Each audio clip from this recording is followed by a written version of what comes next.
We love hand gestures. When I wave, it disengages your amygdala, which is our fear processing part of our brain, to go, I can trust her. Your brain gives 12.5 times more weight to my gesture, so you're literally more likely to believe my hand. Why? Liars use less gesture. What? For example, say 5 but hold up 3. Oh, it is hard. We instinctively know that if someone is not using a lot of gesture, they either don't know what they're talking about, it's memorized, or it's a lie. 10 minutes of speed dating. How many availability signals did a woman have to send to a man for him to approach? 1 signal. I show you my breasts, you come over. 29 signals. What? I don't even know 29 signals. Cues tell others how to treat you. So if you want to be treated a certain way, all you have to do is signal correctly. The worst thing we can do is a couple of very negative nonverbal cues. The first one is a lip purse. The second one, and this is a weird one. This is Jonathan! If we know exactly how to signal to others, you can trust me, you can rely on me, that is what makes someone highly charismatic or highly attractive or highly magnetic. All those words basically boil down to how fast are you signaling trust and reliability.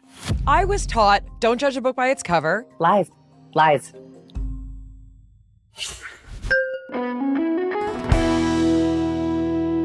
Before we dive into today's episode, I'm going to ask you to do something very quick, very easy, but super helpful.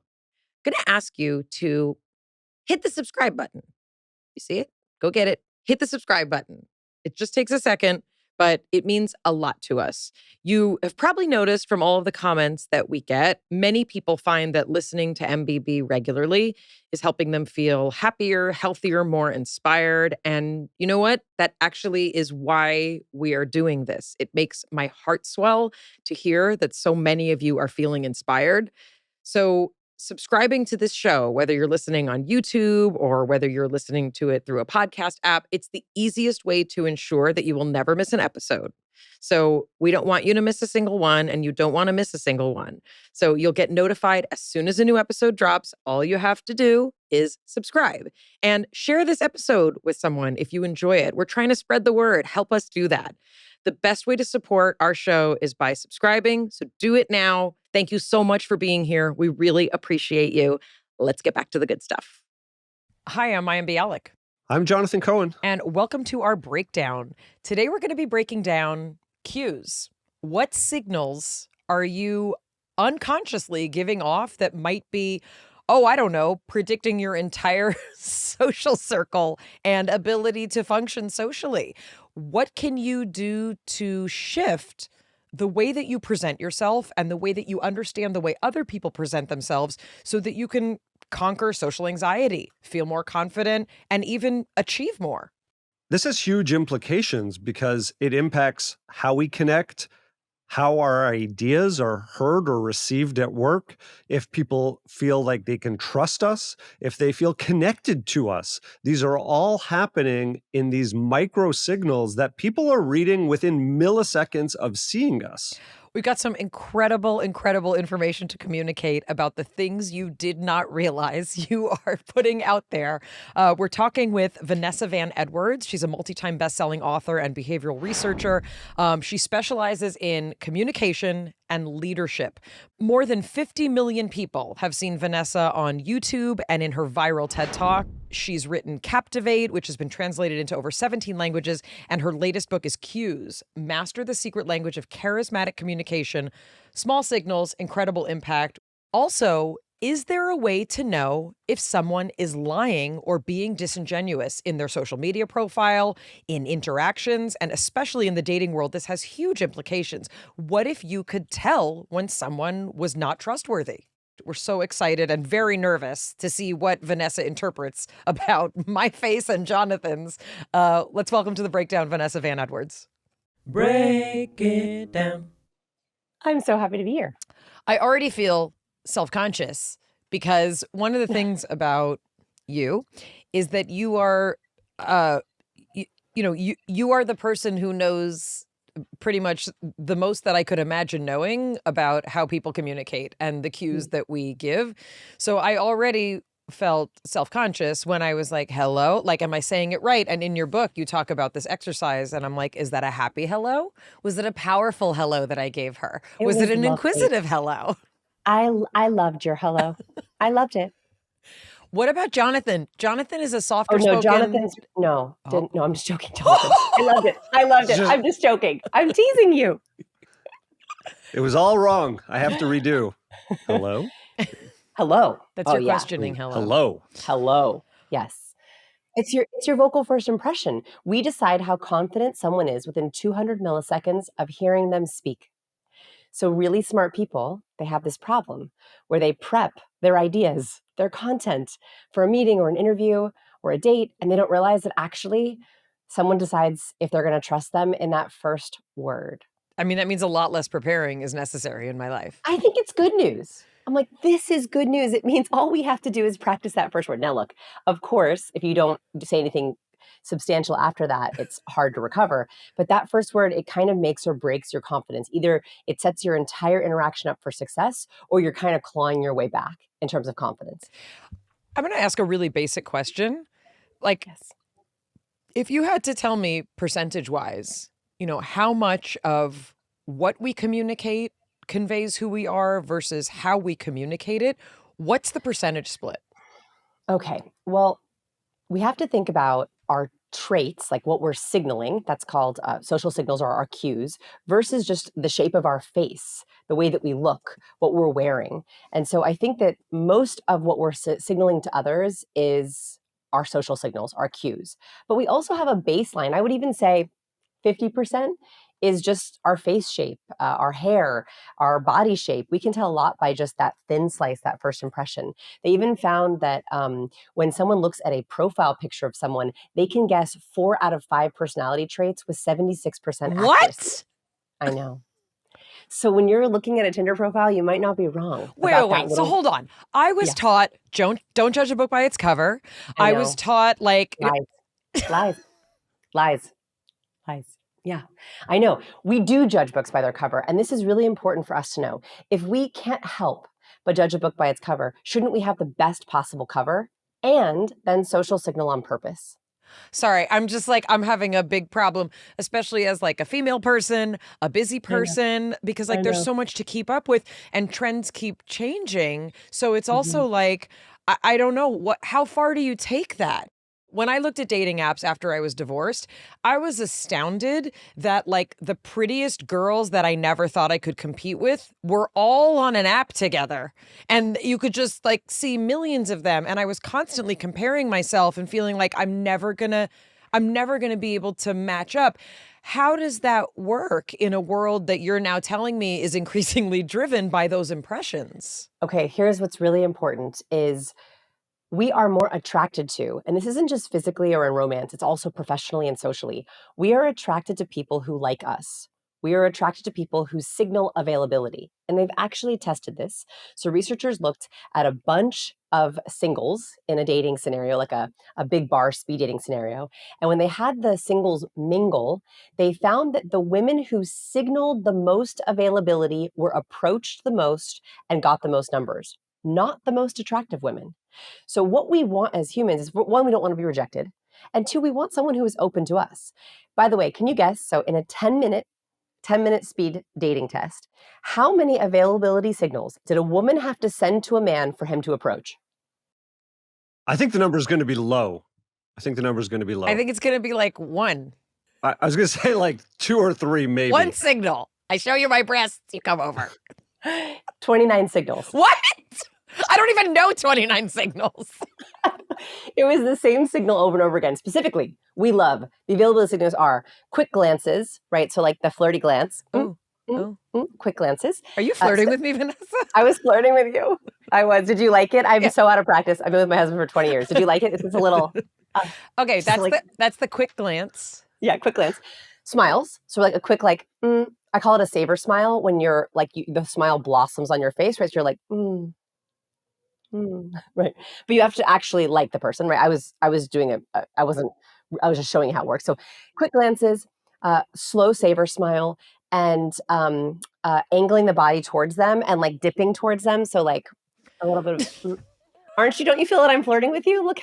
Don't you feel flirted with? Does that work? 29 times it does. So here's what I'm so glad you both guessed one, because that's the problem with humanity right now. We think we are so obvious with our signals that everyone knows how we feel. But actually, we are facing an under-signaling crisis. In that, we think we should play it cool. We think that we're too obvious. But actually, we are desperate as humans to know, do you like me? Should I approach? Do I belong? And so what my entire mission on this planet is to, one, if you're dating or single, you're going to signal your availability to as many people as possible to find your person.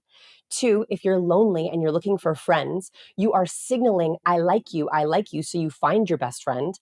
And lastly, at work, you are not under signaling your competence and your trust, so you're signaling credibility and respect. If we could fix this signaling issue, all of our problems, I think people problems would go away.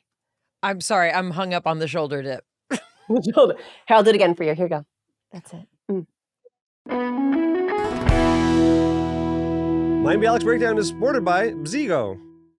I'm allergic to mosquitoes, and I do not want to get bit by one mosquito, much less dozens. But they love you so much. They love me so much. And then I found Bzigo Iris, which is the smart home mosquito detector. Changed my life. Mosquitoes are not just a nuisance. Their bites can lead to health concerns. As temperatures rise and urban areas expand, mosquito populations grow, and this increases the risk that mosquitoes pose to our health. That's where Bzigo Iris comes in, the world's first AI-powered mosquito detector. Bzigo Iris is a cutting-edge device that uses computer vision and AI to detect, track, and pinpoint mosquitoes in real time.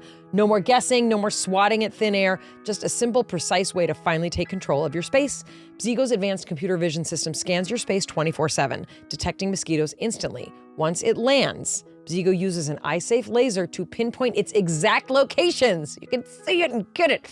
Get real-time notifications via the Bzigo app so you can act fast whether you're in the room or not. Bzigo's night vision detection works in total darkness using infrared technology. It's chemical-free, eco-friendly defense. No need for toxic sprays, no plugins, just smart technology protecting your home. Bzigo's travel mode makes it an ideal companion for mosquito-infested destinations, and you can pair it with the Bzigo swatter. Once Bzigo marks the mosquito, use the swatter for easy elimination. Stop losing sleep over mosquitoes. Take back your nights with Bzigo. Go to bzigo.com/discount/break. Save 10% off. And now, as part of the summer sale, you'll also get 30% off your second Iris. It's the perfect time to grab one for every room in the house. That's bzigo.com/discount/break. Use the code BREAK to get 10% off and 30% off your second Iris. Say goodbye to itchy bites and sleepless nights. Thank you, Bzigo, for sponsoring this episode.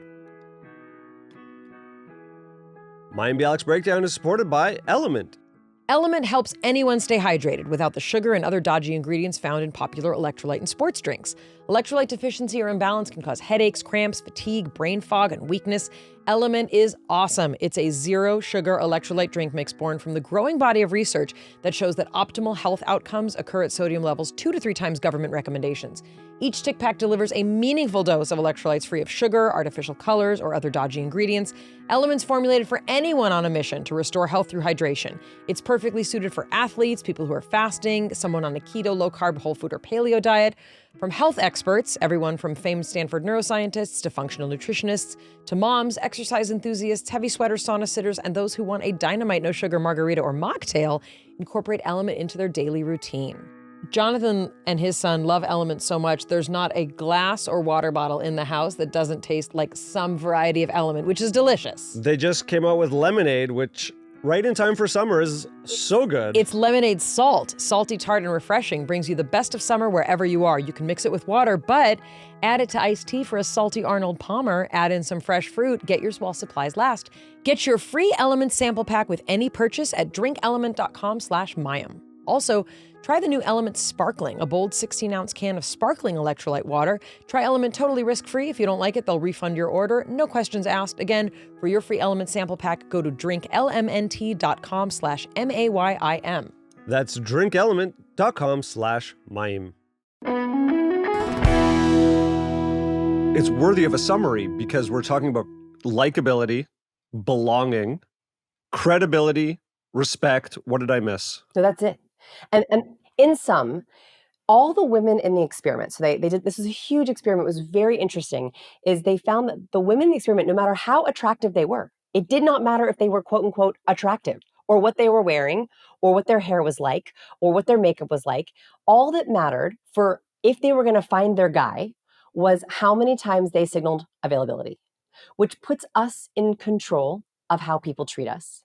So I want us to focus on that, whatever, 50% that we can control, because that can change everything. If we know exactly how to signal to others, you can trust me, you can rely on me. And those are the two questions that we ask the most about human beings. When we are in interaction, social, professional, romantic, we are trying to assess very quickly someone's warmth and competence.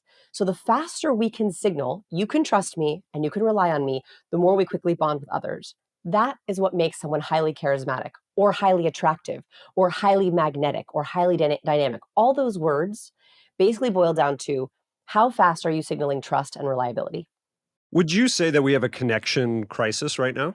I think we have a connection crisis right now, and I know that because of my inbox. I talk about connection. I talk about human behavior. I talk about communication. And I've been doing it for 17 years. And every single year, the amount of emails, and I mean in the thousands, that we are getting from people who say, I so desperately want to connect, but I am so lonely. I have no idea how to make friends. I have no idea how to find my partner. And this is the other bucket, I'm super smart. I have great ideas, but I can't get buy-in at work. I can't pitch my idea to a team.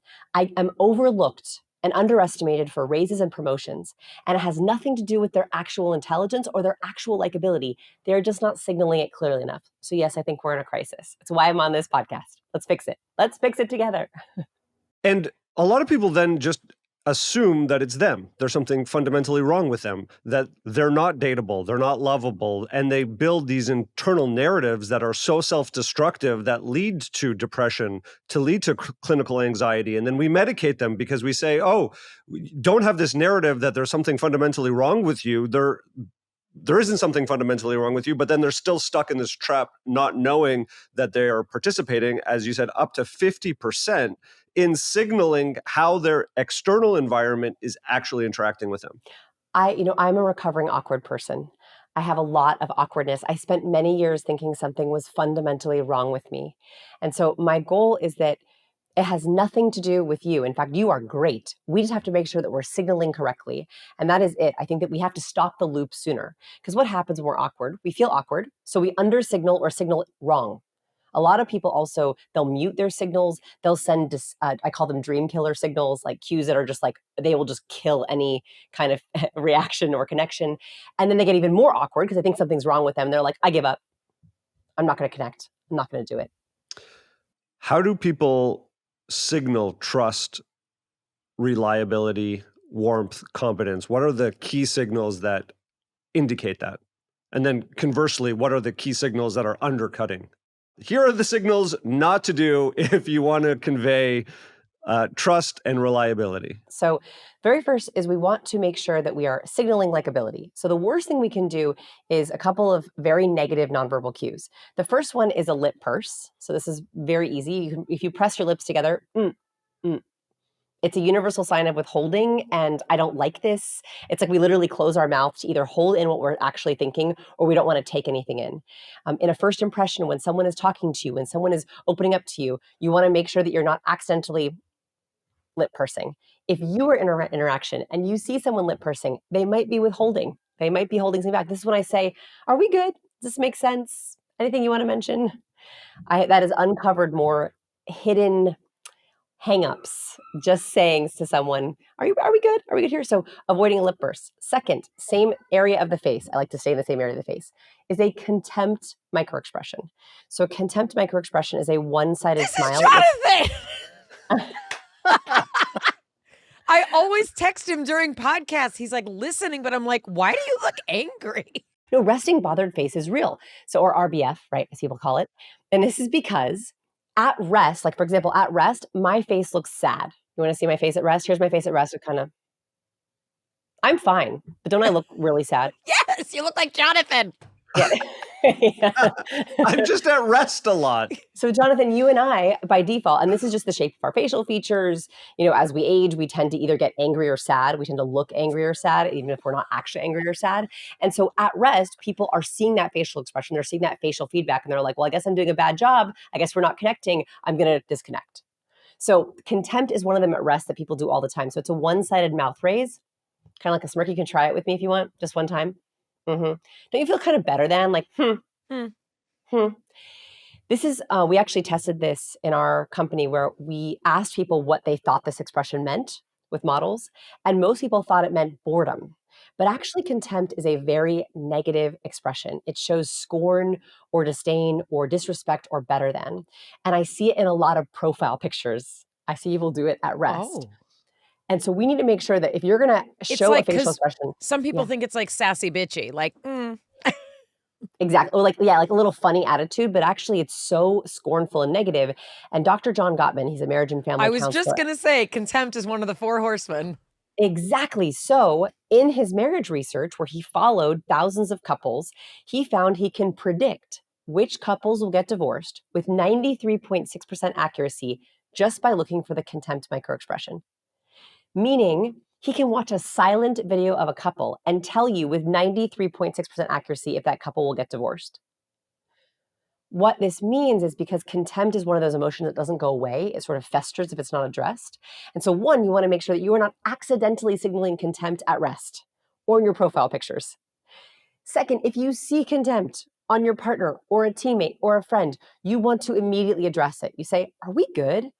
Everything all right? Or I was just listening to this great podcast and they talked about contempt. What's going on for you, right? Like the more we talk about these emotions, the more clear we are with our signals and our understanding of these signals, the better we are.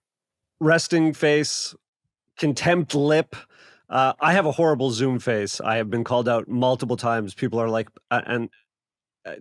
really have to work on it. How then do we signal trust and reliability? Okay, so once we've gotten rid of those, are just a couple of the negative ones. The next thing we want to do is signal trust. And research out of Princeton University found that when we're interacting, trust comes first, reliability or credibility comes second. So it is important to focus on trust first. The very first thing that we want for trust is mutual gazing. So even over video, we all of us on this podcast are getting oxytocin. Anyone who's watching the video is also going to get oxytocin. Oxytocin does a lot of things in our bodies, but for us, it's the chemical of connection. It makes us want to talk and open up. It makes me want to say yes. It makes us want to bond. And so eye contact, this is why those availability signals, those flirty glances, every single time that they caught eyes, both members of that dyad, the couple, were producing oxytocin. That is the exact chemical we need to fall in love. Literally, it is the chemical behind love.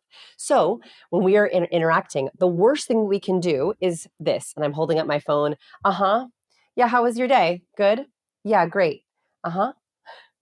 Where we are taking away the actual chemical that we need to bond, to feel trustworthy, and to feel connected. So in those first 10 seconds of a video call, of an interaction, of a meeting, of a date, of a presentation, you want to make sure you are glancing with each person in the room. You're gifting that oxytocin. Throwing it out there. All my oxytocin. Yes, just gift it like Oprah. You get oxytocin. You get oxytocin. You get oxytocin. What's another good one? Okay, so eye contact is the first one. The second one, and this is a weird one. It's kind of weird. Hands. We love hand gestures. Now, go back with me to our caveman days. There's a reason why humans love hands so much, is because back in our caveman days, if we were approached by a stranger caveman, we didn't know if they were going to hurt us, if they were carrying a rock or a spear, if they were going to wave at us. And so we look at hands to show intention.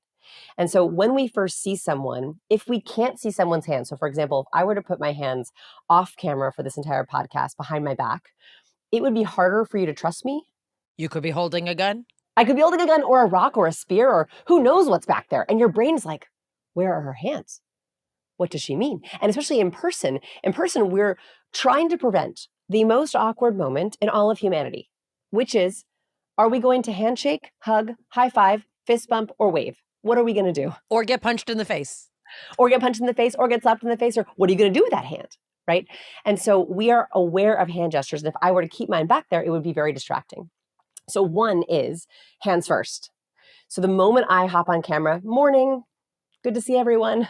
Like I immediately signal my palm, and something happens in your brain when I do that. When I show my palm on camera, even for that little split second when I wave, it disengages your amygdala, which is our fear processing part of our brain. It should go, I can trust her. It's silly, but it's like I'm literally not concealing anything. The second thing that happens, so I always greet, I wave, hello, and then I will go in. If we were in person, I would socially signal to you the physical touch greeting that I wanted. So I would probably, with you, go in for a handshake. And so I would come right up. I would signal right away. I would put my hand out in front of me that I'm coming in. I'm coming in for the handshake. Tell your brain, I'm coming. It's coming. This handshake is coming. And the moment we have any kind of physical touch, a cheek kiss, fist bump, high five, handshake, we both produce oxytocin. So we are, as humans, evolved literally to have eye contact and then some kind of touch greeting. That is why it felt so weird in COVID when we weren't touching anyone and we were like, "Ooh, I feel so disconnected." We literally were missing the oxytocin. The last one I'll give on credibility. So we are also aware of gestures while we speak, and we look to gestures for comprehension. So, for example, if I were to say I have a really big idea, but I were to hold up my fingers You'd be really George W. Bush. just so little. It's just so little, right? Like I'm holding up my fingers really little. You're more likely to believe my gesture over my words. You're more likely to say, but Vanessa, it looks so small. Or if I were to say, today I want to talk to you about 3 big ideas. And she's holding up 5 fingers. Yes. When I do that, your brain gives 12.5 times more weight to my gesture. So you're literally more likely to believe my hand. Why? Liars use less gesture. What? It is liars use less gesture. Why? It's really hard to lie with your hands. For example, right now, let's do a test. Everyone listening, say 5, but hold up 3. Ready, go. Oh, it is Nope. hard. It's the Stroop effect, but for It's- hand gestures. It's so hard to lie with gesture. Like when I hold up 5, ooh, it hurts our brain. And so we instinctively know that if someone is not using a lot of gesture, they either don't know what they're talking about, it's memorized, or it's a lie. And a lot of liars memorize their lies. So in our lab, we do a lot of lie detection research. We look for lying tells. And often liars restrict their gestures because they haven't practiced those. And it's really hard to lie with them. And so we love people who show congruent gestures. So if I'm here and I say, today I have a really big idea, and I hold my hands out like beach ball big, oh, it looks so big. Or if I say, oh my gosh, it's from the heart, and I touch my heart, you're like, wow, it really is from the heart. Or if I say I have 2 ideas, and then I say, first, we're going to talk about second, your brain can relax because it feels like, wow, this speaker knows her content so well, she can speak to me on 2 tracks. She can speak to me with her words, but also her gestures, and they align. I want to ask a question about lying, since you just mentioned it. There are so many people that, I was just thinking about, I'm not going to name names, a relationship I once had many, many, many, many moons ago. Many, many, many moons ago. This person was lying to me, consistently. And I remember at the time, people were like, don't trust that person. And of course, I was young and whatever. But what about people who are so expert? And we do find this, I think, historically more when you think about the men lying, right? And I'm sure women do it too, and I know they do. But there's this kind of persona of the guy who's lying to you, and you find out he was engaged, or, he had another family. What is it about us that we cannot see those lies? So this was a couple weeks ago where I had my group of friends. One of them was dating someone new. And all of my friends had met him before I did. And they were like, oh, Vanessa, you're going to love him. You're going to love him. He's great. You're going to love him. He's amazing. I finally get to meet him. And I'm like, uh-oh. Because I can see this guy is full of it. So many lying tells. And I'm worried because I'm all my friends, and my friend who's in love, she's in love. She's in love. She is overridden with oxytocin. Oxytocin is a wonderful chemical, but it messes with our decoding. it messes with our ability to spot cues. Why? They've even found that in a lab, if they give people nasal sprays full of oxytocin, they trust more, they give away more in their prisoner's dilemma games, they talk more, they bond more, they fall in love more in the lab. So if we have too much, and if you have someone who's very excellent at giving oxytocin, they're making such deep gazing with you. They're, physically touching you, they're holding you, they're cuddling with you. And also mutual laughter is another way that we have a lot of oxytocin. Me Too moments are ways that we have oxytocin. Like if someone says, "Oh, you love that show? I love that show too." That produces that. And it makes us feel like there's so much connection here. How could they possibly be lying to me? And it kind of blinds us to the signals being sent to us. So I was in this horrible situation where I was very worried about this guy. And I was like, she's in love with him. Maybe he's just like showing off, or maybe he's just had a bad night. So I let it go. And like 2 weeks later, we find out he's lying about everything. Fake name, fake career, was sending fake photos, was trying to trap her. Yeah. And I had this like moment where I was like, what are we gonna do? I felt so bad that I didn't say anything, but I also was like, well, she was in love. I don't know if she would have heard me. And I think that this is the issue, is like, you didn't want to hear your friends, right? When they told you.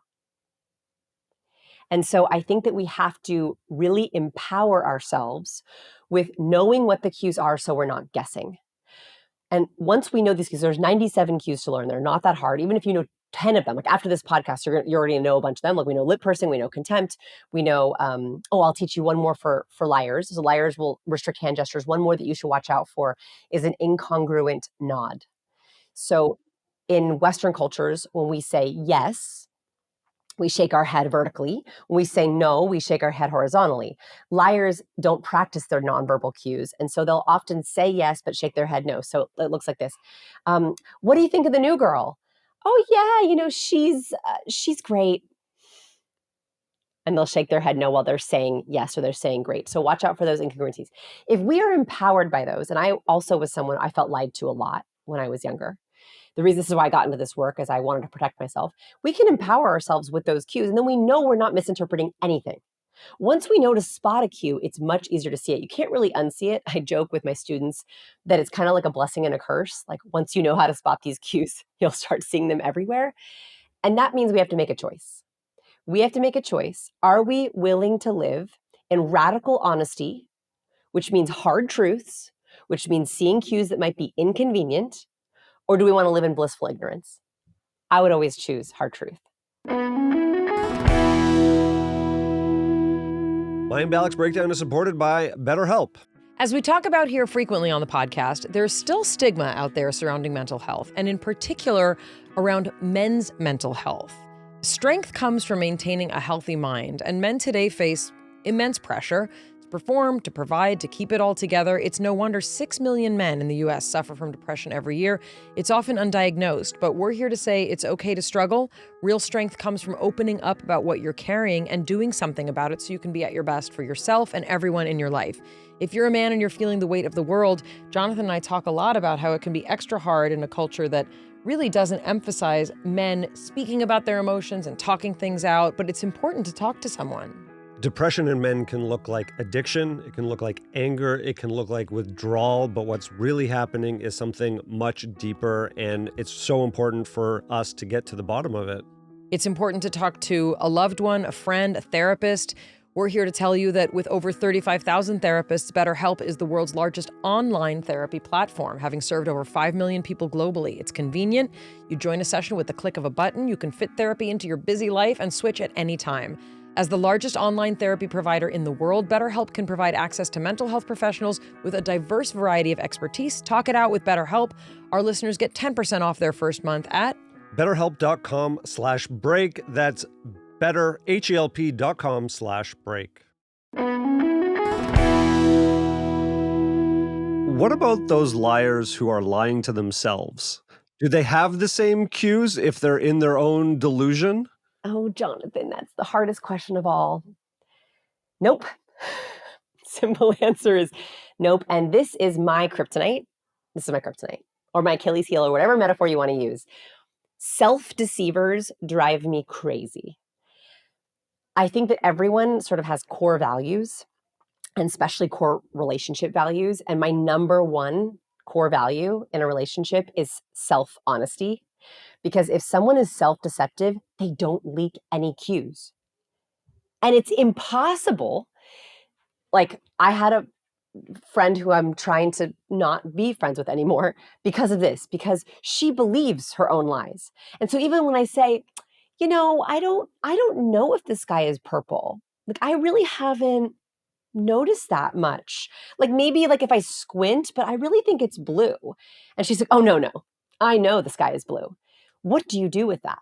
And so no, self-deceivers are a real problem, and that's a choice. Another hard truth you have to make is like, can I put up with that? Can I enable that? I knew someone who did this very interesting tell that I couldn't quite figure out, which was that when they spoke and they were trying to explain what I thought were some truths, some half truths, they would sniff a lot. Yes. And I couldn't figure out if it was a purposeful deception or if they were actually trying to figure out their own reality, because it didn't feel malicious, but it felt Wait. off kilter some way. Can you give us an example? Like, was it like a tick? It was definitely a tick, and they would explain sort of a situation and a dynamic, and it was work related, and it was like they were trying to build a reality and share it with me, and I never knew how much of it was sort of wishful thinking, them trying to, reconcile things that didn't make sense to present a front that I should believe in. But there was a level of incongruence that felt off to me, but I couldn't put my finger on if it was purposeful manipulation or what it was. That is such a amazing note, because sniffing, nose touching, nasal dilation, weird, I know, is a signal, not a Pinocchio's nose. Pinocchio's nose literally comes from this.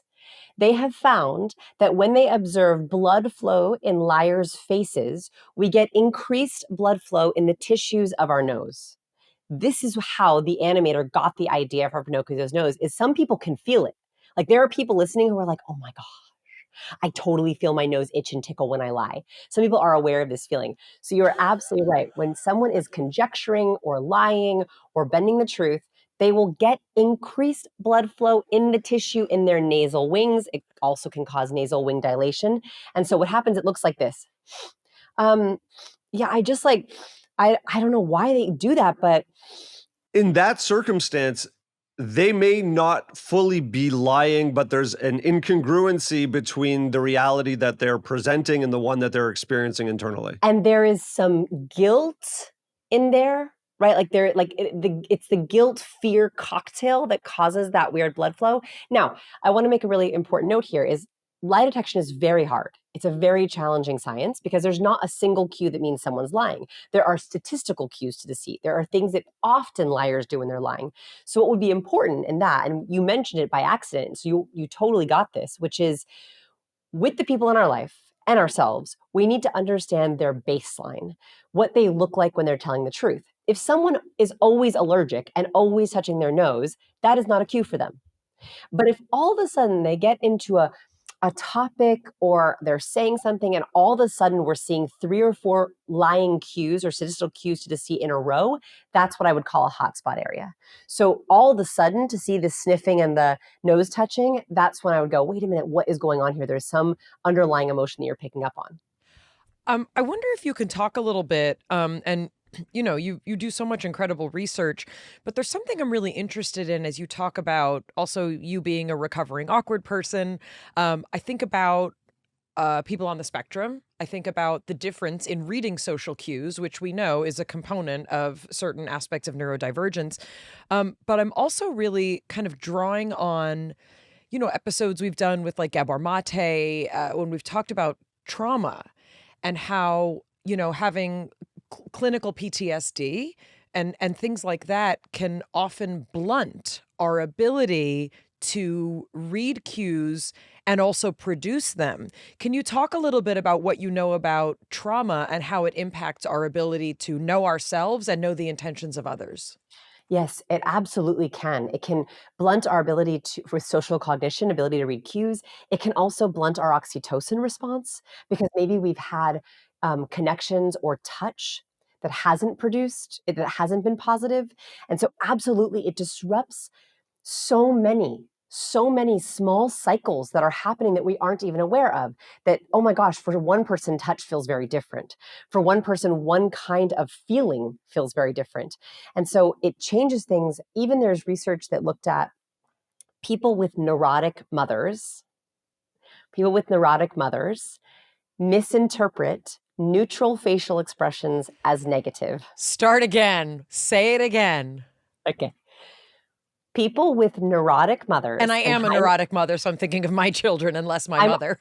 Also a high neurotic mother. Yes, totally. Okay, so go ahead.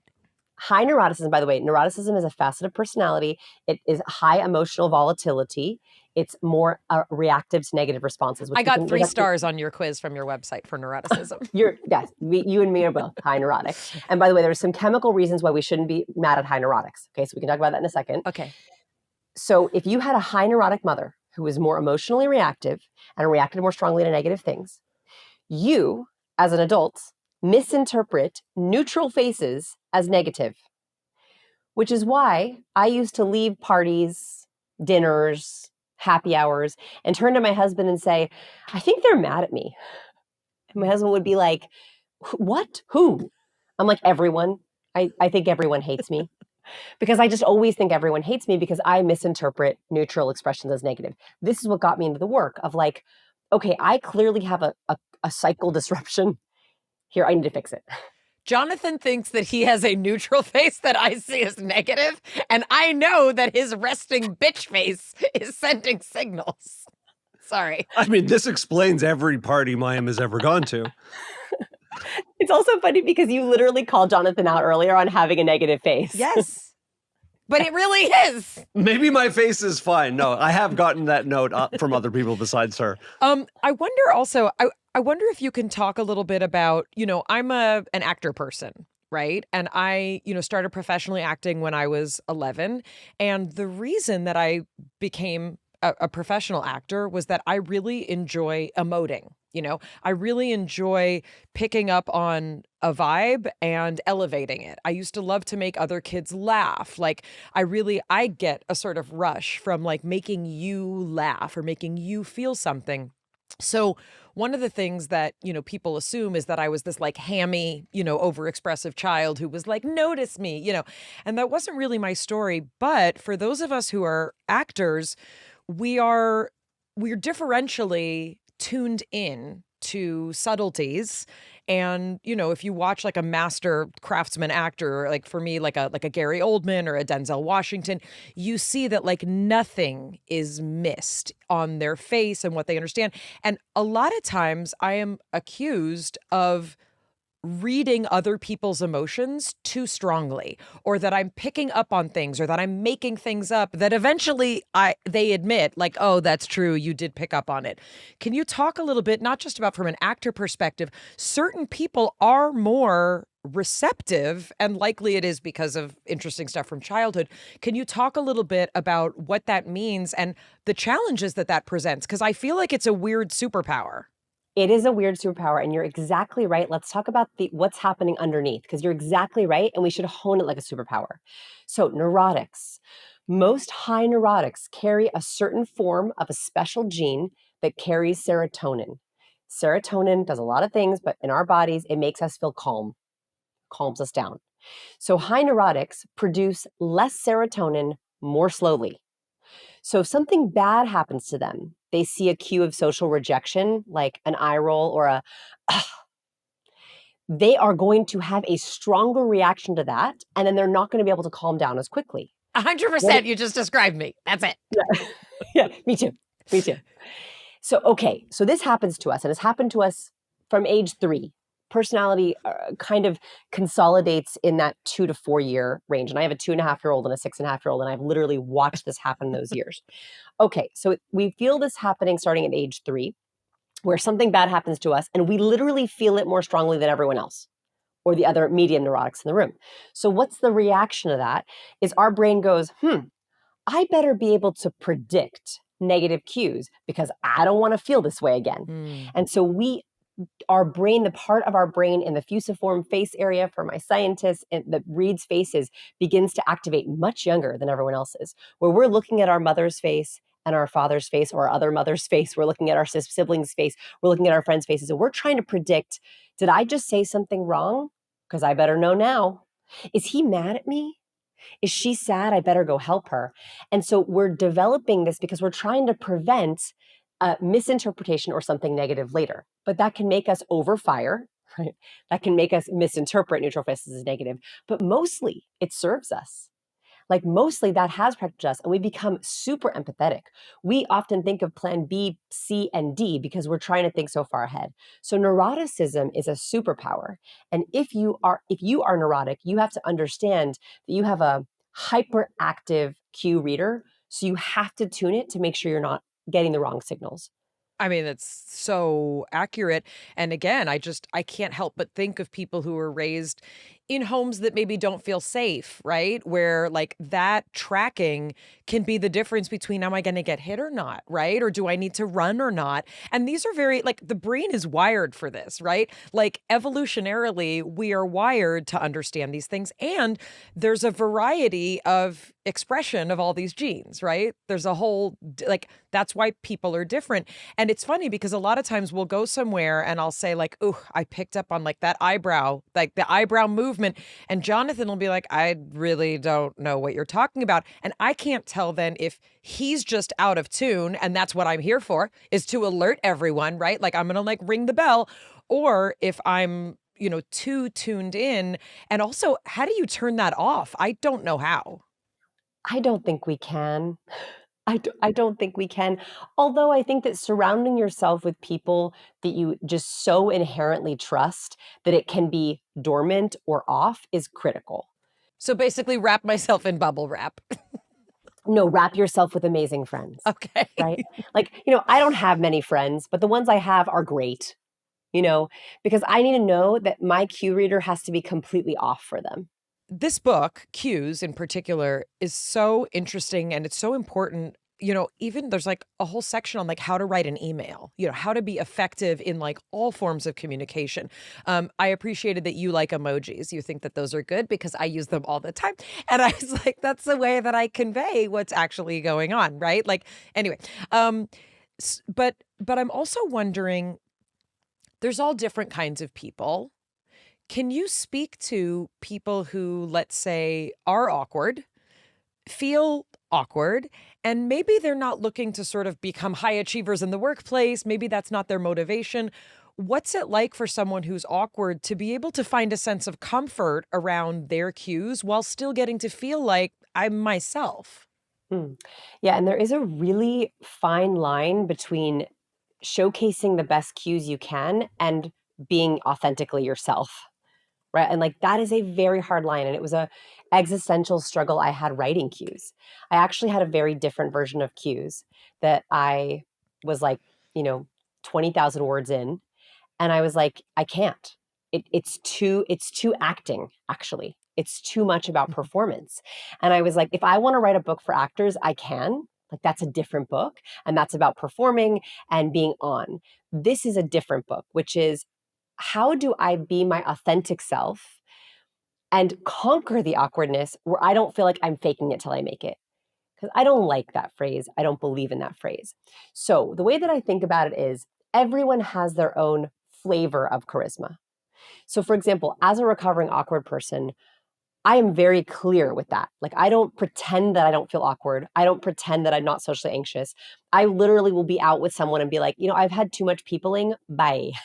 Like, I think that honoring, like, when we're out of social battery is how we manage this, which is okay.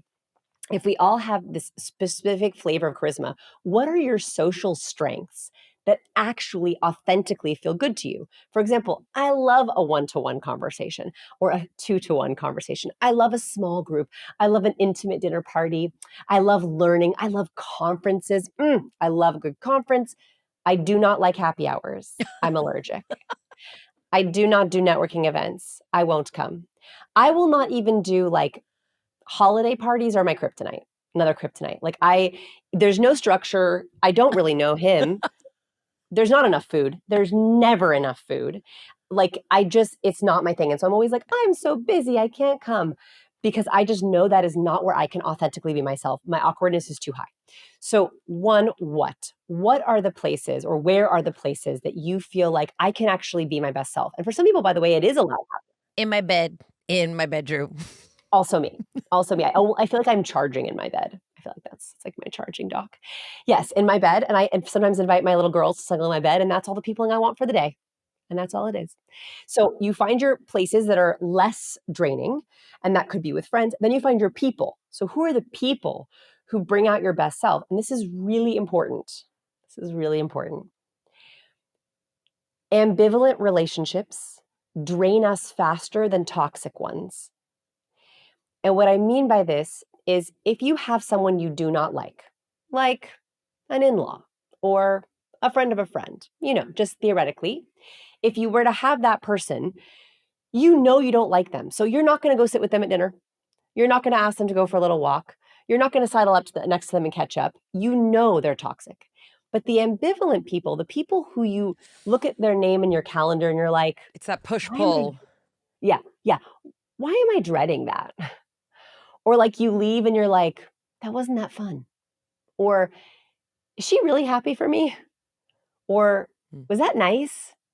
Those are actually so much more draining, because our brain is probably reading on a couple of judgment cues, social rejection cues, and then it drains energy, but we feel like it should be good.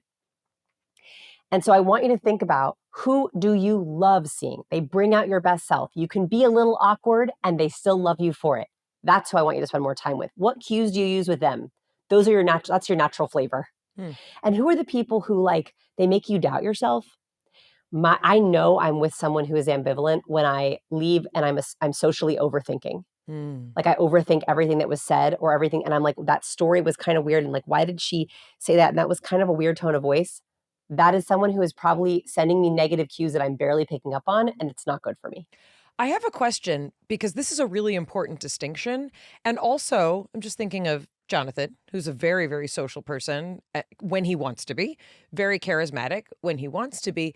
But sometimes I would like him to attend things that are outside of his comfort zone. And I want to respect that. But also, how do you know if you're with someone or engaging with someone who just doesn't want to get outside of their comfort zone, or can be pushed a little bit to say, this may not be your ideal, but how do we get there? How do we make it happen? Radical honesty, just like you just said to me. I think we have to talk about cues like this. Okay, I need you to go to this happy hour for me. I know that's not your favorite thing. What about it is making you feel uncomfortable? Can I send you with a wingman? Can we feed you beforehand? Do you want to show up early when it's a little quieter? Do you want to show up late so you can just be there for the last hour? Let's talk about how we can have you still be yourself, but let's push your comfort zone a little bit. This is the conversation that parents are having with their Gen Zs. This is the conversation that we have to have with our kids when, we want them to be comfortable. Yes, we want them to feel safe, but also we have to push them a little bit. We have to push the edge of their comfort zone. I have an introvert daughter. One of my daughters is introverted. The other one's 2.5. We'll see. And I have to work with her on honoring, it's very fine line, honoring why I don't want to do that. I feel uncomfortable. And we got to push our comfort zone a little bit to get better at it. Very hard. What are tips for starting a conversation if you are an introvert, an adult introvert, not a child introvert? Okay, so the biggest challenge that introverts face is they have bad conversations that are draining, and so they don't want to do them. I like to teach introverts. Most of my students are introverts or ambiverts. They're somewhere in between introvert and extrovert. I like to teach them, I want to teach you how to have amazing conversation, because then you're more likely to want to have them. Right? If conversation is better, it's less anxiety provoking. Okay, so first is you have to be willing to break the social scripts. Awkward, bad, terrible small talk happens like this. How are you? Good, busy but good. How about you? Yeah. So what do you do? Mm-hmm. Where are you from? Mm-hmm. Okay. Well, it was nice talking to you. I could write that conversation that happens. And our brain is like brain dead when we have that conversation. There's a lack of dopamine. I know we're doing a lot of chemicals today, but there's a lack of chemical of pleasure. An introvert, I want you to challenge yourself to go on a small talk diet. No more how are you? No more what do you do? And no more where are you from? If you get rid of those 3 questions, you become instantly more interesting and your conversations will get better. What do you replace them with? Instead, I want you to ask, working on anything exciting these days?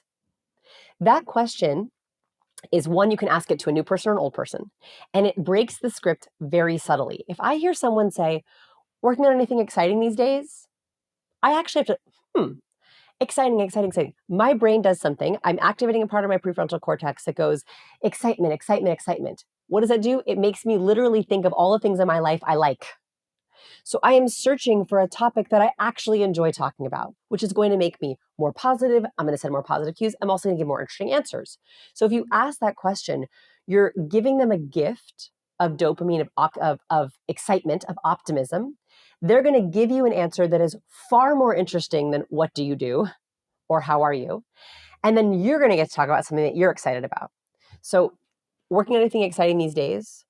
Second, on Mondays and Tuesdays, I almost always ask, did you do anything fun or new this past weekend?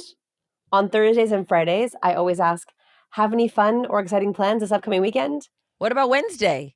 I don't talk to anyone. No, I'm just joking. If you have to talk to someone on Wednesday, you can say, what's good this week? What's good this week? Right? What's good this week or what's been good? What's good is such a different question than how are you? Right? Like if I'm asked, what's good? First of all, it's not a one-word answer. I'm not going to say good back, right? So that already breaks social script. But then I have to go, oh, what's good? I went on this podcast today. It was fun. We got to talk about facial expressions. It allows me to answer with a little bit more depth. And let me tell you, as human beings right now, we need depth. Okay, so I appreciate this, and I'm thinking back to the handful of dates that I went on through dating apps, and I'm just going to be honest. I'm sure nobody's going to be surprised. Like, I don't do small talk well at all. Like, it's not a thing that I do.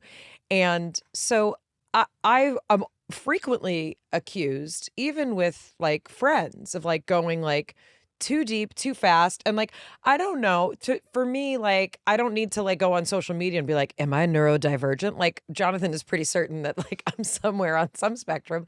But for me, I just like, I'm not kind of programmed for small talk. And most of my relationships kind of have a certain level of depth. So if I were to go on a date with someone, right, or try and meet a new friend, like sometimes my kids will be like, why are you asking that personal question? That's, because like I really want to get to know people. And, where's the line between like being honest and authentic and wanting to go deep with people and also being accused of not knowing how to just socialize like a human? So I would honor that. I think if that is how you are wired, that you feel connection with vulnerability and depth, why would we try to change that? Thank you. Right? Like, I actually very strongly believe, again, radical honesty, it's so much better to create allergies on dates and in friendships. Like, I'm also allergic to small talk. And so I would much rather ask you too personal of a question too quickly and have you be allergic to me, bye, than us pretend with small talk for 3 different, meetings or coffees and realize after 3 that it's too late. So I would actually say, I think you should honor that with a caveat, which is we all love depth, but there is something in our brains called the hierarchy of facts. I call it the hierarchy of facts, which is that when we are processing social information, there are neural mechanisms in our brain that like to work in order. We don't like to go really deep, really fast. It actually is hard for our brain to skip ahead to that depth if we haven't gotten the basic social information first. So what's probably happening is you are trying to skip some of that basic social interaction, and the brains are like, fail, fail, fail. And so what I would say to you is, I love depth, but I think it's good to ask some of those casual questions better first. Have any exciting plans this weekend? I can tell by looking at them what their plans are this weekend. But you don't know. You don't know. That's true. Yeah. So like, a couple of those basic questions first, like getting their brain like check, check, check, check. I kind of know who this person is before I'm like, what's your greatest fear? Tell me your biggest desire in life, because I love those questions too. It also primes our brain to think about positivity. And we know we have negativity bias. A lot of the times it's how are you? Either we assume people don't want to know, so we give a nonsense answer, and then we're withholding the things. Or then if it's someone else, you're like, here are all the horrible things. Help me fix it. Versus what we had a challenge, Mayim and I did this, I forget when, where on social media, we're like, what went right? Even in the face of really difficult times, what went right? Because we know that it biases us to start to think about what are the positive aspects of our life. And even in challenging times, then that can lead and create momentum towards seeing other positive options. That's it. And what I found is on my team, so I lead a global team, we're all over the world. And I noticed that in every weekly team meeting on Tuesdays, it all started kind of negative for like 5 wasted minutes. And I am a hyper efficient person. So like getting off agenda to me is like a little bit painful. And so we were starting every single meeting with this this back and forth negativity. Oh, the weather, the traffic, it's so busy. It's so like, and I was just like, I cannot. And so every meeting I changed, I said, okay, we're going to start every meeting with tell me something good. Oh my God. Come to the meeting. I would quit. I'm quitting. You have something good. You know what? I know, but I want to talk about it. I would rather. And what's great about this is, one, you're going to find your people. Like that is a culture where I'm like, we're going to find something good. And I don't care if it's as small as like, oh, my coffee is so freaking good today. That's fine. It doesn't have to be something big, but it fundamentally changed the team because one, it made everyone be purposeful with their openers. And we learned way more things about each other because there was an opportunity to bring up something kind of personal, random in their life that they chose.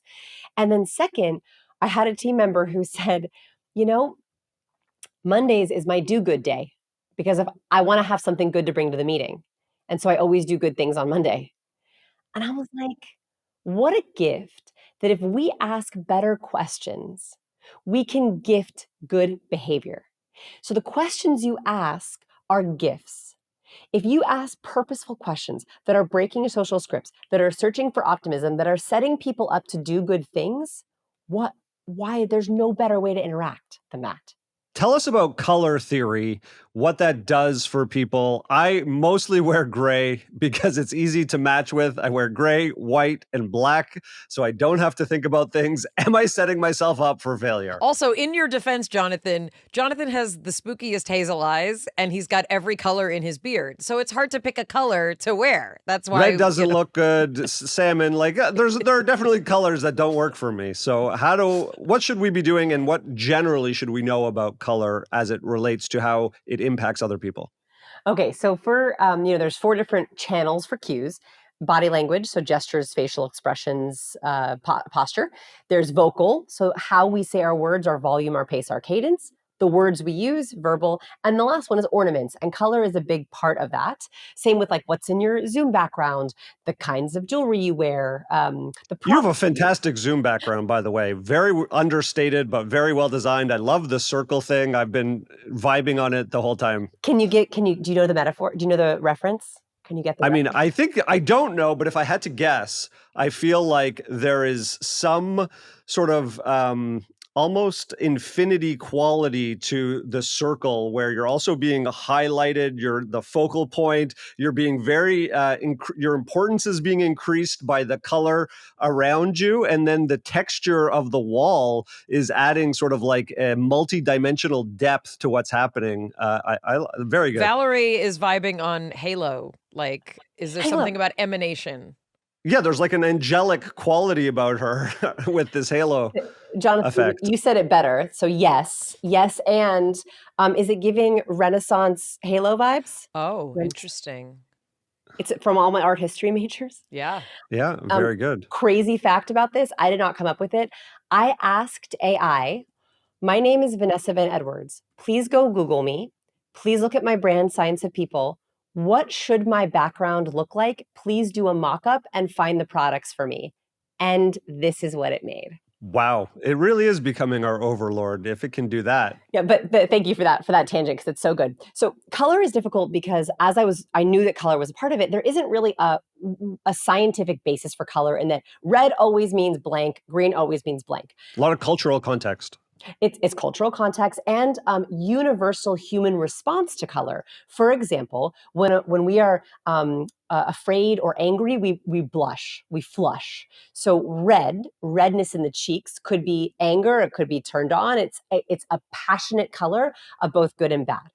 So universally, red is seen as a passionate color. It's why I chose Q's red. Why I chose red for that book is I wanted people to feel an intensity from it. Blue, on the other hand, Calming. blue calming, exactly, because universally across cultures, no matter where you are in the world, a blue sky, a clear blue sky means crops, right? It means like we're going to have sun today. So we're like, a clear blue sky, clear blue water, same, right? Like it's clean water. So I picked blue for my first book because I was like trying to play it cool. So calming, also it's like it makes us feel sort of secure and safe. Then we get into some more difficulty on culture, but it's still really interesting. So like I'm wearing green today. Green is the color of spring, right? Like universally across cultures. And so it tends to give kind of a freshness, like a newness. Yellow is the color of the sun. It's a very high frequency color. We also can look at colors in terms of frequency. And so it's a high frequency color. It's a color of a sun. And so it tends to be a positive color, a very upbeat color.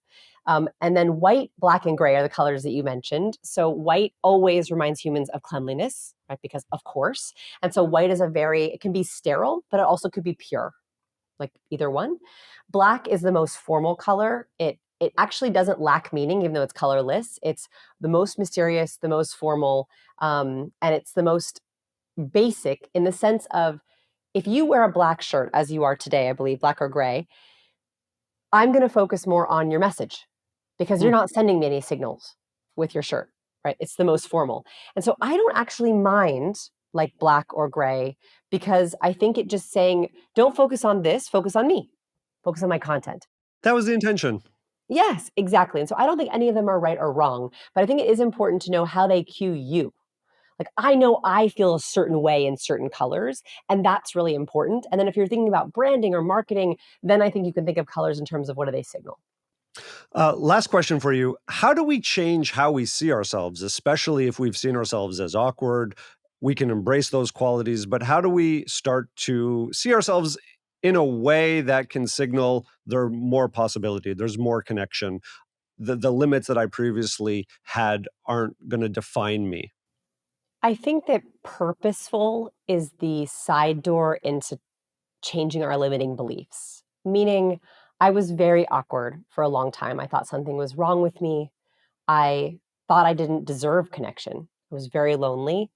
And I realized that if I was purposeful with the cues I sent, if I was clearly signaling likability, if I was clearly signaling trust, that maybe I could find the right kind of person. And so I think that if we think, okay, what do I want to send to others? Like, what's the one word I want to send to people? Is it trust? Is it credible? Is it respect? Is it love? Is it empathy?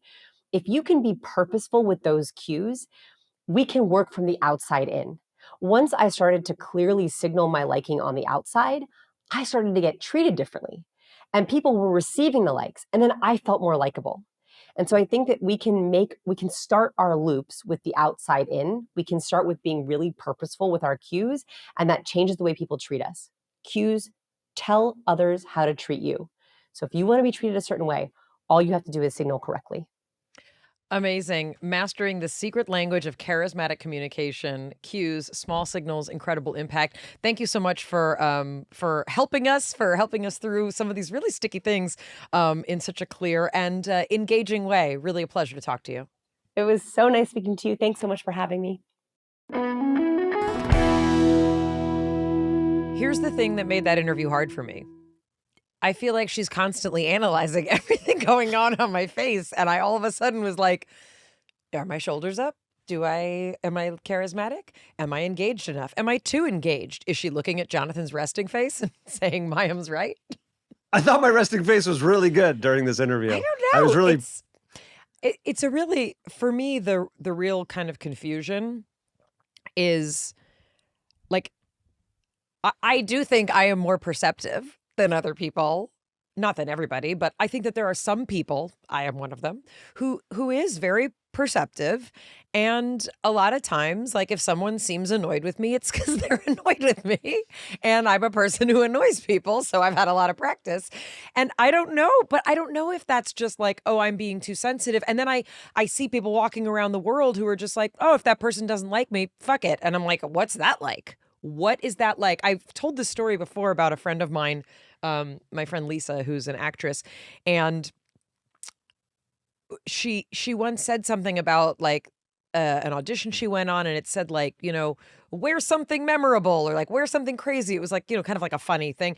And she was like, I went in like silver go-go pants and like, fuck it. And I was like, I am so self-conscious, like especially in auditioning about like what I wear and and I was like, what's that like to be a person who's just like, I'm going to wear these silver fucking things and like, who cares if anybody likes it? Wow, that would be so freeing for me. Like, I feel like I'm a prisoner of cues. I think you are a prisoner of cues. And I think a lot of people are prisoner of cues. This is like a Matrix moment. Would you have hit the vase if I didn't tell you that you were going to hit the vase? And if people don't know that reference, it's Keanu Reeves who knocks over a vase while he's talking to the Oracle lady, but she tells him that he's about to do it. She says something like, watch out for the vase. And then he hits the vase and he's like, which comes first, the fact that you may have done it or the fact that you did it? And this is the same with cues, meaning, do we have the experience of the world because we start cueing the world to interact with us in a particular way, and it becomes a vicious repeating cycle? Is the world objective? And I would say that there is, Vanessa says there is at least 50% within our control that we are cueing our external environment. And I think it's probably more than that. I think anyone who's spent any time in academia, and I think it happens in college, but anyone who's gone to graduate school, I think could attest to the fact that like you are routinely humiliated, academically. You're routinely placed in situations where you become hypersensitive to other people's perceptions of you. And I actually did. I experienced it as a, pre-med student. There's a tremendous amount of just like hostility that just is the normal part of like my training.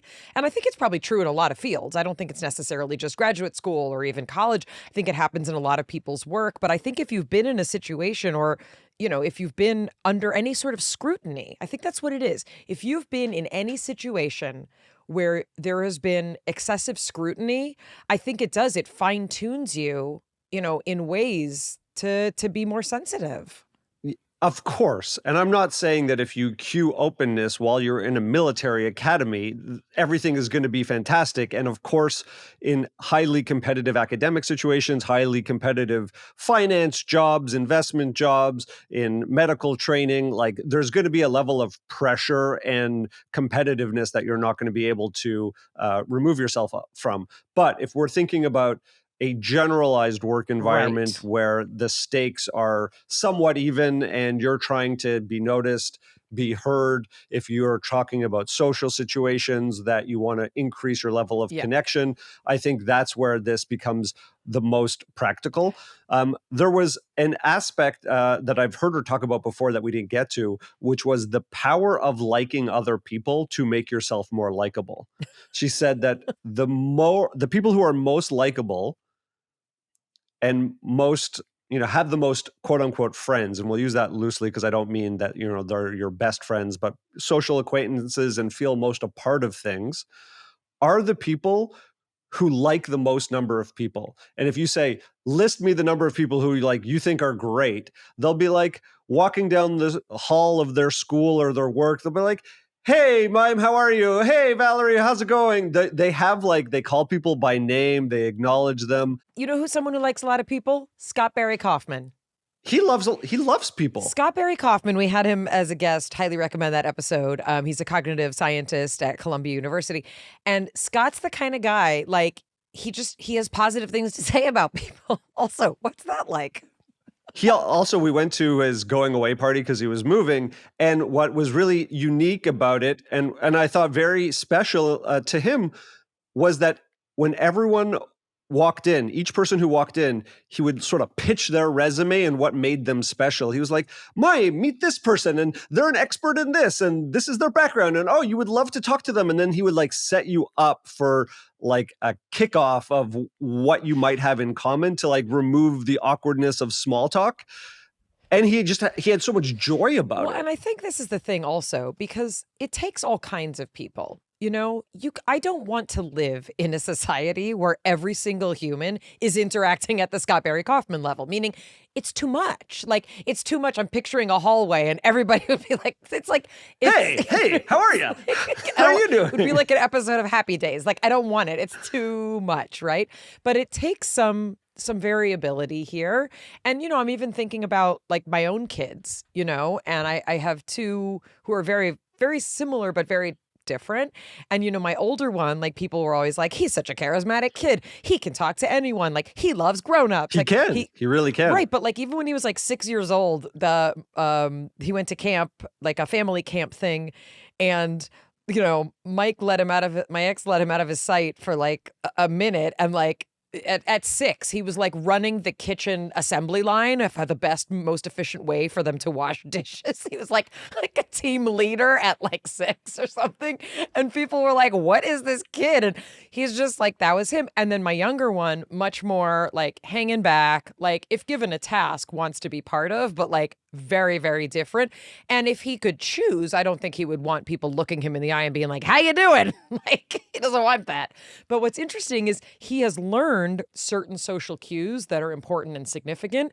And sometimes I'll pick him up at school and I'll ask about his day or like, what'd you do? Or how was your test? Whatever.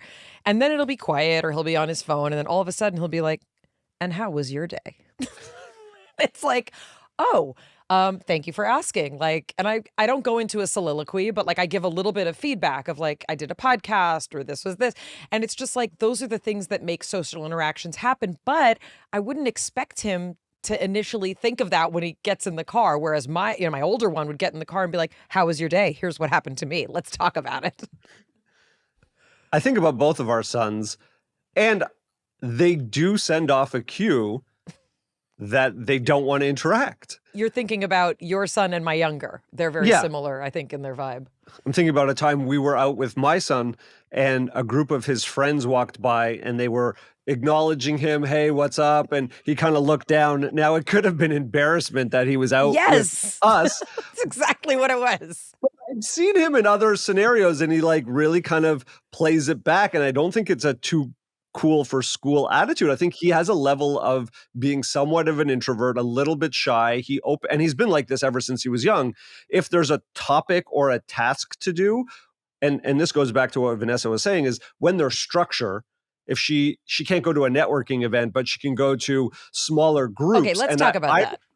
But I remember with him, it was the kind of the same. If it was like, I'm going to work on this construction project, or this adult has a dog, I'll talk to them about the dog, and then he's going to talk this adult's ear off. But the same is kind of true now in his social environment. It's like he doesn't really cue, I'm open, I'm available. And I'm wondering if that would change how secure he felt in those group environments. Would he feel less introverted if his cueing was different because it would open him up a little bit more? I'm actually curious to talk a little bit about the categories of places Vanessa's comfortable. And I can't talk about it with her, but I'm going to talk about it without her. So she indicated a couple interesting things. So I totally dig it. Like, I get it. Like, holiday parties can be really hard. When I was younger, I was totally fine with them. Also, when I used to drink, everything was fine. Like, I'm just being honest. For those of us who don't drink anymore, it's like many things that used to be easy are apparently very hard. So we went to one holiday party, a comedian people would know. How long did we stay at that holiday party? And how much prep did you warn me? You're like, Jonathan, we may only last 10 minutes at this holiday party. Like, I'm going to describe what it felt like in my body. Picture two gears that have to connect. Imagine if those gears were rusty, had no lubricant, and they were trying to like start an engine. That's what it felt like in my body at that party. And this was with people I liked. And I was like trying to walk you through. It's like we were in a hostage situation. I was like, it's going to be okay. We're sitting down now. Can't do it. We're just going to, it's going to be all right. There are other people. We're going to talk. It's going to be, and I'm not the most like extroverted person. And these unstructured environments are not my thing either. But hold on, this is good. We left the living room of this party. And we ended up going outside to this like outdoor area, had a fireplace. There was where there was a couch that we were sitting on. Your son was there. There were a handful of other people. A meditation teacher came. Some other writers came. And we actually started having a great conversation. There was jokes. You were laughing. Inside, you were breaking. But outside, it looked like you were having a good time. And I'm like, in my mind, I'm like, great. We're over the hump. No. This is going well. Nope. Everyone's enjoying themselves. Okay, let's now go inside. And if we had fun there, maybe we could do it again. That's where you're wrong. Hold on. This is fallacy number one. If we had fun outside, let's take it inside. Nope. It was a little cold outside, so maybe we could warm up.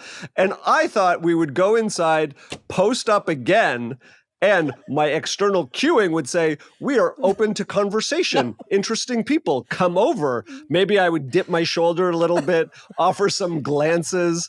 And we ended up on the couch and someone really interesting came over. They were a director. We had actually, I didn't recognize them from their work, but you told me who they were later. We were talking to them about Ojai. And literally inside, I just think those gears started mashing in a way that they could no longer pass one another. And it became clear that we weren't going to set up again for round two. Okay, no fun would be had. And then what happened is the entire party gathered round the piano and started singing Christmas carols. And dancing. And dancing. It was a lever. And I was like, everything feels like an episode of Black Mirror to me. Like something bad is going to happen now while they're singing. I know one Christmas carol and I love it. It's God Rest Ye Merry Gentlemen. I don't know why I love that one. They weren't singing that one and they weren't going to. They were singing a bunch of other shit. I don't know. And I was like, I don't belong for reals. And this piano just confirmed it. There are some things in this story. Number one, when there's too much extroversion and joy, you feel that something terrible is going to happen. No, I feel left out. I feel left out. I feel left out even when I'm part of, which is just a feature of me. I like it better in my head when you think that there's something horrible going to happen from people singing and dancing. All right, let's move on from the Christmas story. Okay, so there's certain kind of events that Vanessa mentioned she can go to. And what she said is she can do one-on-one, she can do two-on-one, she can do, I think she said happy hours are not her thing. But you know what she added? And we kind of glazed over it. Conventions. She's like, I love a convention. And I'm thinking, because there's structure. Right. And I'm thinking that's interesting because I thought that happy hour might feel like it's too many people. No, but if she goes to a convention, she said she doesn't like networking, right? Because networking is free form and you got to build your own connections there. So it's not necessarily about the number of people, right? No. Like some people may think, oh, I can only be around a certain number of people, or I'm an introvert, I only like a few people. But if given a task, right, or if given some structure, some larger events can be comfortable for people. It's very interesting that she said that.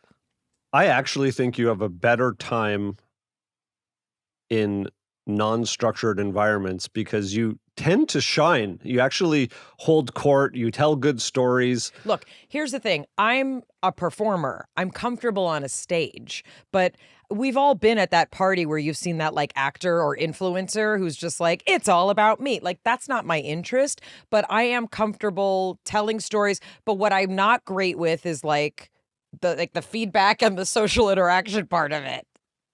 That's why I'm a performer. Put me on a stage. This is my Blues Traveler quote I love to give. If you want to hide, find a stage. Yes, and I'm calling a little BS on that because you don't do it in a way that I've seen performers do where they suck the energy out of the room and they say, look at me, look at me, look at me. You sit back more. I just want people to be happy and tell them a good story. You tell them a good story. So the backyard event that you go to, we won't say the name, but it's a producer who hosts a bunch of writers and other people. You go to that event. Yeah. You go to that gathering on used to be on a weekly basis. Well, we started that during COVID. Yeah, it's a group of writers and film people and interesting characters. Yeah. And you'll go there, and that is can be up to 10 people. And there you don't have that level of... I feel uncomfortable, in every situation. I'll find a way to feel uncomfortable. I'm often the only female there. I'm often the younger person by 25 years. So it's definitely a different crowd. But I feel most authentically, like that's one of the places where I feel most authentically myself, my sense of humor, my sense of intelligence. I can make references to like Machiavelli and no one's like, who, what? I can have an intellectual level of conversation that's comfortable. And I don't mean to say I always need to talk about intellectual things, but if I'm talking about current events and if I'm talking about things going on, or the Knicks. You could talk about the Knicks. I love sports and I like watching sports. I like being at events where people are watching sports. What I don't like is being at events where people are watching sports and then people are talking. If you're not talking about the sport, I don't want you at my sport party. So a lot of times people will be like, oh, it's a bunch of couples and let's get together. And yes, this is something that I generally see along gender lines. I usually sit with the guys and watch the game, and the lady people talk about lady things. Sometimes a lady person or my mother, God bless her, she used to come over while my dad and I were watching basketball, and she'd be like, why is he wearing those shoes? What's he doing? When is it going to be over? How long is this part? And I can't freaking handle it. I just want to watch the game. I want to talk all about the game. Like I'm on several text threads during like playoff season. Like we talk all about the things. I want to like trash talk. I want to like go over this. I do sometimes make stupid comments. I'm curious about tattoos because there's so many of them now to look at. But generally speaking, that's a great example. I love to watch sports, but that's what I want to do. I don't want to go over to the buffet and talk about your 7-layer bean dip. I want to watch the game and I'd like the pizza in front of me. So you don't need deep conversation there, but there's a structure which is interesting. The other thing we didn't get to talk about, and I've heard her speak about before, is the importance of knowing what direction someone's toes are pointing in a room. She has a thing in here about the Nixon and Kennedy debate, and I was like, I haven't thought about that in a minute. And Nixon was sitting like a guilty person with a pole up his ass. And Kennedy was sitting with his legs crossed, like, I'm the first Catholic president. I'm so cool, And I hadn't really thought about that. And in an age of social media where there's so much about presentation, I think this stuff kind of comes up more and more, but makes me very self-conscious. Like I normally stand like a cave person. What she was describing is that if you go into a room and there's multiple people in the room, if you look at the pattern of where the majority of toes are pointing, that will signify who is the most important person in the room. And if someone moves and the other person usually is tracking that person, it could indicate that they're the most important person and that person who is tracking them moving in relation to that person wants their approval, but it could also mean that they have a crush on that person and they're trying to stay oriented to them. In the simulation that we're living in, you just described an ant farm. Like we're just an ant farm and some like alien overlord must be like, oh, they're following this one. Oh, it must mean something. Look at all those pheromones. What happens if we do this? Let's drop a confident hot girl in the middle of the room and see what happens. I actually like the notion that we are just an ant farm because it makes it more understandable that there is a cause and effect to seemingly situations that don't have a rhyme or reason. Well, look, and the thing is, there's so much that I love about what Vanessa does and the incredible research they do, but also there's an aspect of kind of like human variability and attractiveness. Olivia and I were talking before about how she recommends if you're a heterosexual male who'd like to get a date, don't pose with a cat in your dating profile. For someone like me, if I were looking at dating profiles and I accurately wanted to know who someone was, I'd be like, I want a guy with a cat. Like, that makes total sense to me. But for a lot of women, right, who are concerned about like, oh, is that not dateable? Is that not masculine enough? Like, I get it. But there's always going to be ladies who are like, I want a dude with a cat. And there's always a dude with a cat for that lady. So I was thinking about also like the first time I saw you and like what I conjured up when I saw the way you held yourself or the way you stood or whatever it is. There's always going to be variability. Or, you know, I've been told a lot that like, oh, I'm charismatic. People are like attracted to the energy I'm giving off. I don't really know what that means, but it's not true for everyone, because there's been plenty of people that I'm like, why won't you love me? Like, millions of people love me. Why not you? This is variability issue. It's very tricky. Yeah. I like the idea that we process fairly accurately within microseconds of seeing someone's face, because it speaks to our larger intuition. I used to, one of my favorite activities when I had single female friends and they were on dating apps, they would show me who they were potentially interested in, and I would take one look at their face and I'd be like, oh, that's not a good person. This is a good person. And I felt like my accuracy was fairly high. And I do think that we get biased and we can convince ourselves not to trust that instinct, but that fundamentally we can quickly evaluate someone, a situation, and see, are they trustworthy? Is there something here? Or is it going to be totally a waste of time or take us off track? The thing that really blew my mind was the notion that people are fairly accurate. Like, I think she said 76%. People are fairly accurate at guessing what type of person someone is based on a photo of them. And I think about this a lot when I think about the way we dress. And you know, like the different personas we try on when we're teenagers. Like, I don't know if anybody in the room can relate. Like, I went through a goth phase, right? I also like went through like a heavy like punk phase. Like, what does it look like to dress like that? I also like always really resonated with like peasanty fabrics. And I was like, oh, what if I only wear things that were made in India that I, you know, buy at the thrift store? And I think about like, what are you trying to give off? Like, what did it mean when I first dyed my hair, right? When I was in college. And people thought it was insane. What did it mean that I got my eyebrow pierced, right? Or that I have all these piercings in my ears? Like, what am I trying to convey to people? And I just think it's very interesting, especially in an age when there's so much attention to the presence that you present with. I sometimes wonder, like, are we just what we want other people to think we are? Right? Like, if I want to be like that, like bad girl who's like, I've got a safety pin in my ear, which I used to wear like safety pins in my ears. Like, what am I trying to tell you? Right? Am I telling you stay away? Am I telling you like, I'm only interested in people who get this? Right? And you could say that for really any aspect of, in particular, counterculture. One of the things that my both of my sons would say when they finally went to high school after being homeschooled their whole life, like, so many people just dress the same. Like, everybody wants to look like everybody else, but then like you can't really tell who people are, right? And sometimes it takes us getting a little bit older, but there's always like that one girl and like two guys who are like, I'm going to show you exactly who I am at 15. You know what I mean? And it's usually like, it's something bold, it's something interesting. And for a lot of young people, it's about, this is my gender preference. This is my sexual preference, right? Like, this is who I am. But I just think it's so interesting to think of like those cues, what they mean on a larger level. Really fascinating.